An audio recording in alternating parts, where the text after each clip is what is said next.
over the past, I'd say almost 1 to 2 decades, we've been treating patients who end up reactivating their CMV, sort of treating them preemptively if they show up with a CMV.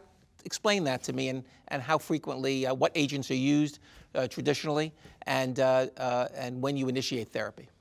Yeah, so preemptive strategy is a very effective method in preventing CMV going into various organs and causing disease. And so with this, in this era of very sensitive molecular assays, CMV disease is probably around 5%, depending on the risk. But I would say that for the standard risk patients, it's about 5%, perhaps at higher risk, even closer to 10%. So we monitor, and once the patient develops CMV viremia, we start treatment with ganciclovir or the oral form of ganciclovir, valganciclovir or Valside. Now, I know at our own institution that's often quite effective, but there are complications with those agents that make it sometimes difficult to use. Right. So some patients that reactivate CMV quite early, their blood counts are still low, and they cannot even get ganciclovir in the beginning. We have to use foscarnet, which is given intravenously and carries significant nephrotoxicity. But if the patients that can receive ganciclovir, several of them eventually may develop cytopenias, may develop neutropenia, thrombocytopenia, and potentially we have to either lower the dose of the medication or stop it completely. Now, I know there's some controversy about the level at which to start preemptive therapy when one gets CMV reactivation. What levels do you use at your institution?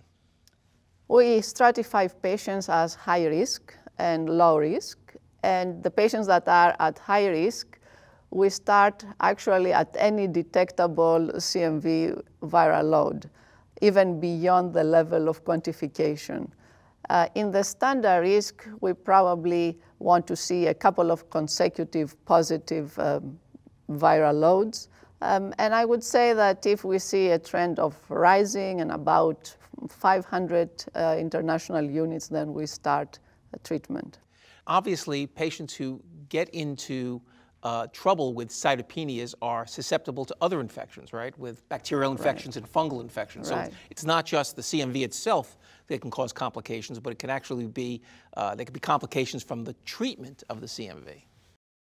Certainly. So cytopenias predispose to, as you mentioned, bacterial infections, so bacteremias, fungal infections, and even more importantly, CMV itself has an immunomodulatory effect and creates a greater degree of immunosuppression. So patients may actually be more susceptible to other viral infections. And so CMV really affects non-relapse mortality. And a number of retrospective cohort studies have demonstrated that CMV seropositive patients have lower survival compared to CMV seronegative patients. And those patients that had CMV reactivation also have lower mortality, higher mortality compared to CMV seronegative patients.